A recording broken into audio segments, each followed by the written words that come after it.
جنازوں میں آ کے لوگ بتاتے ہیں کہ ہاں فلانی سردیوں میں جب میرے کپڑے میرے پاس موجود نہیں تھے تو یہ آیا تھا مجھے جوڑا دینے.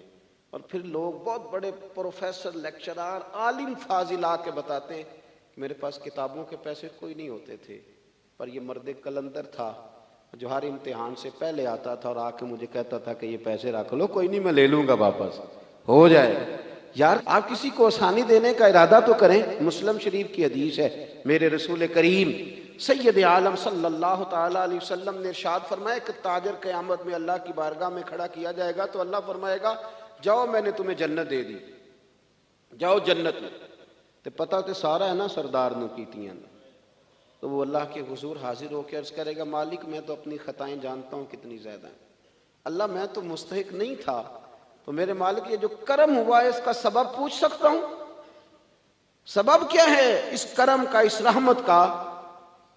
تو رب کریم ارشاد فرمائیں گے کہ جب تم نے دکان پہ جو سیل مین رکھے ہوئے تھے، جب تم ان کو بھیجتے تھے لوگوں سے پیسے لانے کے لیے، کیا ریکوری کرنا کہتے ہیں کہ گرائی بھی عقید ہے، تو وہ جب تم بھیجتے تھے لوگوں کو تو کیا کہہ کے بھیجتے تھے؟ ذرا بتاؤ تو صحیح. تاجر ہے، سادہ آدمی ہے، تو وہ کہتا ہے اللہ میرے دل میں تیرے بندوں کا بڑا خیال تھا تو میں یہ کہہ کے بھیجا کرتا تھا کہ جس کے پاس ہوئے اسے لے لینا، اور جو تنگ دست ہوا نا اسے تنگ نہ کرنا، اگلی دفعہ لے لیں گے. تو رب کریم فرمائے گا تو میرے بندوں پہ آسانیاں کرتا تھا تو میں تیرے اوپر آسانی نہ کروں؟ یہ مسلم شریف کی حدیث ہے، میں آسانی نہ کروں؟ وہ تیرا یہ لفظ کہ جو تنگ دست ہے اسے وسعت دے دو، کوئی نہیں کل پرسوں ترسوں آ جائے گے. فرمایا بس اسی کی برکت سے آج میں نے تجھے جنت دینے کا ارادہ کر لیا. میں کبھی کبھی محسوس کرتا ہوں ہمارے احساسات میں تیزی کے ساتھ تنگی آئی ہے، سوچ کا دائرہ کار محدود ہوا ہے، محدود. یہ ہم تھوڑے سے مذہبی لوگ ہیں نا، ہر آدمی کا اپنا شعبہ ہوتا ہے، آپ کا بھی شعبہ ہوگا. لوگ کہتے ہیں حضرت جی ٹائم دے دیں، سیالکوٹ میں فلانی جگہ پہ محفل کرنی ہے، تو میں کہتا ہوں کہ یار وہاں محفل ہوتی ہے وہیں آ جانا. کہتے نہیں ہم نے اپنی کرنی ہے. تو میں کہتا ہوں وہ کس کی ہے؟ یعنی وہ جو آپ نے اپنی کرنی ہے، یعنی اس مسجد میں آپ آئے تھے تو اب آپ اس مسجد میں بھی آئیں. تو صاحب میں آپ کے محلے میں آتا جی وہ مسجد جو تھی نا وہ جنوب والی تھی، اب شمال والی میں ٹائم دے، وہ ان کی مسجد میں آپ آئے تھے، فلانے علامہ صاحب کی، ہماری تو نہیں آئے. اور میں نے کہا یار بس کرو، مسجدیں بھی اب تقسیم ہونے لگ گئی ہیں، یہ بھی تقسیم ہوگی کہ وہ اس کی ہے اور یہ اس کی ہے. یعنی آپ اندازہ کریں کہ ہماری یہ سوچ ہے کہ اس میں بھی کہیں کوئی ایسا عنصر نہ ہو کہ کوئی اجتماعیت کہیں نظر آ جائے. اور یار ایسے تو نہ کرو. یہ ایک مذہبی اجتماع ہوتا ہے، اس کے اندر بھی لوگ کہتے ہیں کہ انتظامیہ دعوت دے گی. یہ کس کے دین کا کام ہو رہا ہے؟ اللہ اور اس کے رسول کے. تو اس کی انتظامیہ کچھ 6 بندوں پہ مشتمل ہونی چاہیے کہ ساری امت انتظامیہ ہونی چاہیے؟ لیکن ہم نے نا یہاں بھی تقسیم کر لی، یہاں بھی گروہ بندی کر لی، یہاں بھی ہمارا مزاج اور طرح کا بن گیا. اگر آپ کا دل بڑا ہو جائے، تھوڑا اللہ کے بندوں کو آسانی دے. میں کہا کرتا ہوں جنت بہت بڑی ہے میرے بھائی، مہربانی کر ذرا دوسرے کو بھی جگہ دے وہ بھی جنت میں داخل ہو جائے. وہ بڑی وسیع ہے، تو تھوڑی مہربانی کر، اتنا محدود نہ کر اس کو، تھوڑی سی نا آسانی کر. اللہ بڑا کریم ہے، جگہ دے انشاءاللہ تعالیٰ. جو کسی اور کا مرید ہے وہ بھی جنت میں جائے گا اللہ کے فضل سے، وہ بھی جائے گا، پر تھوڑی گنجائش دے، محل کے وہ بھی جائے گا. ہم نے تو بڑا محدود کر کے رکھا ہوا. میرا خیال ہے مشکل سے 25-30 لوگ ہیں اگر ہم جانے دوں اپنے محلے میں سے، باقی تو سب کے لیے ہم نے بین کر دیا. خدا را یوں نہ کریں، اس سے دقت ہوگی. داتا گانجی بخش علی حجویری رحمت اللہ تعالی علیہ کشف المعجوب میں فرماتے ہیں کہ ایک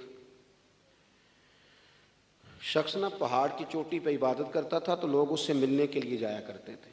تو رستے میں نا ڈھلان بڑی سخت تھی، لوگ اس کے اوپر سے جب چڑھ کے جاتے نا تو اکثر لوگ گر جاتے. اس کے دل میں ایک دن خیال آیا کہ یہ ڈھلان نہ ہوتی تو کیا ہوتا. تو رب کریم نے اس وقت کے پیغمبر علیہ السلام کو وہی فرمائی کہ اسے کہو تو میری تخلیق پہ اعتراض کرتا ہے، نہ ہوتا تو کیا ہوتا. فرمایا اسے کہہ دو کہ تیرا نام میں نے اپنے نیک بندوں کی صف سے کاٹ کر نافرمانوں کی صف میں لکھ دیا. وہ کہہ دو. اللہ کے نبی نے پیغام دیا تو وہ سجدے میں گر گیا. وہ تجھے کیا ہوا؟ کہنے لگا حضور آپ نے کہا ہے نا کہ اللہ نے میرا نام لیا ہے. میں کہاں اور میرے رب نے میرا نام لے لیا ہے. حضور چلے میں تو سمجھتا تھا میں کسی کھاتے میں نہیں، اللہ نے میرا نام لے لیا، یعنی میرا نام. اسے تو وجد ہو گیا. وہ پیغمبر کی بارگاہ میں عرض کرنے لگا حضور آپ میرا پیغام اللہ کے حضور عرض کر دیں گے؟ کہا ہاں میں کہہ دوں گا۔ تو وہ عرض کرتا ہے حضور اللہ کی بارگاہ میں یہ عرض کیجئے کہ یا اللہ میرے لیے جہنم کا فیصلہ تو ہو ہی گیا ہے، لیکن مالک میرا دل کرتا ہے کہ میرا وجود اتنا بڑا کر دے، اتنا بڑا کر دے، تو قادر ہے اتنا بڑا کر دے کہ ساری دوزخ میں ہی پورا آ جاؤں۔ اللہ میرا دل نہیں کرتا تیرا کوئی اور بندہ جہنم میں جائے۔ میری طبیعت نہیں مانتی کہ تیرے محبوبوں کا کلمہ پڑھنے والے، تیرے نبیوں کا کلمہ پڑھنے والے دوزخ میں چلے جائیں۔ اللہ تو ساری دوزخ میرا وجود بڑا کر کے نہ تو بھر دے۔ آواز قدرت آئی، نبی سے فرما دیجئے کہ یہ اگر میرے بندوں سے اتنا پیار کرتا ہے تو میں اس سے پیار نہ کروں؟ اسے کہہ دیجئے اس کے گناہ بھی بخش دیے، اسے ولیوں میں بھی شامل کر لیا، اور قیامت میں یہ جس جس کی سفارش کرے گا اللہ سب کو جنت عطا کر دے گا۔ پر یہ ہے کہ پروگرام ہی نہیں ہے۔ اتنی محدود سوچ، تھوڑا تھوڑا پیار کریں، تھوڑی تھوڑی محبتوں میں وسعت لائیں، آپ تھوڑا شوق جواں کریں اپنا، آپ یہ مزاج بنائیں کہ مجھے اللہ کے بندوں سے محبت کرنی ہے۔ علامہ اقبال کہنے لگے خدا کے بندے تو ہیں ہزاروں اور بنوں میں پھرتے ہیں مارے مارے، میں تو اس کا بندہ بنوں گا جس کو خدا کے بندوں سے پیار ہوگا۔ اپنے مسلمان بھائی کے لیے اپنے دل کے اندر نرمی لائیں۔ لوگوں کی کمزوریاں دیکھیں گے تو آپ ایک منٹ بھی کسی کے ساتھ نہیں چل سکتے، اور یہ حال میرا بھی ہے اور آپ کا بھی ہے۔ تو اگر کوئی ہماری کمزوری دیکھ لے تو وہ چل سکتا ہے ہمارے ساتھ؟ میں اکثر کہا کرتا ہوں کہ اگر ہمارے ایپ کھول جائیں تو لوگ ہم سے ہاتھ نہ ملائیں۔ اگر ہمارے اندر کی باتیں کبھی باہر نکل آئیں تو شاید لوگ ہمیں ملک بدر کر دیں کہ تم اس قابل نہیں ہو کہ دھرتی پہ رہ سکو۔ تو یارو اتنی کمزوریوں کے باوجود اگر اللہ نے ہماری پردہ پوشی کی ہے تو چل تو بھی کسی کی کمزوری کے باوجود اس کے ساتھ نیکی کر، تو بھی اس کی کمزوری۔ میں نے ایک ہاسپٹل میں ایک نوجوان کو دیکھا، ڈاکٹروں کے آنے پر بھی لوگ خوش ہوتے ہیں۔ ایک دفعہ میں ایک ہاسپٹل میں بیٹھا تھا تو ایک نوجوان آیا، تو میں نے دیکھا کہ اسے دیکھتے ہی لوگ خوش ہونے لگے، اور کوئی علامہ صاحب نہیں، صوفی صاحب نہیں، پیر صاحب نہیں، کلین شیف آدمی ہے۔ ابھی میں نے عجیب سے اس کے احوال دیکھے، وہ کسی کو کھانا دیتا، کوئی بچہ ہوتا تو اس کو ٹافیاں دیتا، کسی کو کہتا کہ وہ تیری رپورٹ آ گئی ہے اور کچھ بھی نہیں آیا تو ایسے ہی ٹینشن لے رہا تھا، کسی کو کوئی جملہ کہہ دیتا، کسی کو کوئی جملہ کہہ دیتا۔ وہ اپنی مستی میں آیا، آ کے چلا گیا۔ تو میں نے پوچھا یہ کون ہے؟ کہنے لگے کوئی بھی نہیں، ویسے ہی اس کا شوق ہے، یہ آ جاتا ہے۔ تو میں نے کہا یہ ویسے ہی نہیں ہے، یہ اللہ کا کوئی خاص بندہ ہے۔ جو لوگ بستروں پہ مایوس پڑے ہوں وہ جس کا چہرہ دیکھ کے خوش ہو جائیں۔ میرے رسول پاک نے فرمایا ہے کہ اگر تو نے میرے کے دل میں خوشی ڈال دی تو اللہ تجھے 60 سال کی نفلی عبادت کا ثواب عطا کرے گا۔ اگر میرے مومن کے دل میں تم نے خوشی ڈال دی تو 60 سال کی نفلی عبادت، بے ریا نفلی، امام غزالی حدیث لائے، 60 سال کی نفلی عبادت کا ثواب۔ او یارو مہربانی کرو، آؤ تھوڑا سا نا دکھ سمیٹنے کی کوشش کریں، آؤ اپنی مسکراہٹ کے اندر اپنی بہت ساری پریشانیوں کو چھپائیں، اور تھوڑا تھوڑا زخموں پر مرہم رکھنے کا ارادہ کریں۔ کوئی ضروری تو نہیں نا یار کہ انسان خود غرضی کی زندگی جیے، وہ ایک چھوٹی سی دنیا بات کرے، اپنی دنیا کو بڑا کیوں نہیں کرتا؟ تو تھوڑا تھوڑا کر کے آگے کیوں نہیں نکلتا؟ میں کبھی کبھی ایک کار ہمارے شہر میں میرے آگے سے گزرا کرتی تھی، اس پہ لکھا ہوتا تھا خدائی خدمتگار، جو نا موٹا کر کے خدائی خدمتگار۔ تو سیدھا سادہ بندہ تھا، اللہ تعالیٰ اس کو جنت دے، وہ انتقال کر گیا۔ تو میں نے ایک دن اس کو کھڑا کر کے کہا، میں نے کہا آپ کا نام کیا ہے؟ کہنے لگے جی میرا نام ہے میاں رانجھا تے سب دا سانجھا۔ او میں نے کہا یہ کون سا نام ہوا؟ کہنے لگا جی میری خواہش ہوتی ہے کہ کوئی مینوں کام دسے، تو میں نا دفتروں میں ملتا ہوں اللہ کے فضل، میاں رانجھا تے سب دا سانجھا۔ لیکن میاں رانجھا واقعی سانجھا تھا۔ بڑے لوگوں نے گہرے آنسو بہائے اس کے جانے پر، بڑا لوگوں نے اس سے پیار کیا، بڑی لوگوں نے اس کے ساتھ محبت کی۔ سنگیو دیکھو تھوڑا تھوڑا کر کے اگر ہلکا پھلکا، یار ہمارا ہوتا ہے تعلق، ہمارا تعلق ہوتا ہے، ہمارے ٹیلی فون پہ کچھ کام ہو سکتے ہیں، ہماری طبیعت ہوتی ہے۔ بہت سارے لوگ ایسے ہوتے ہیں جو بیچارے مجبور ہوتے ہیں، اگر ہم جائز سفارش کر دیں تو ان کا نفع ہو سکتا ہے، لیکن کیونکہ مزاج نہیں۔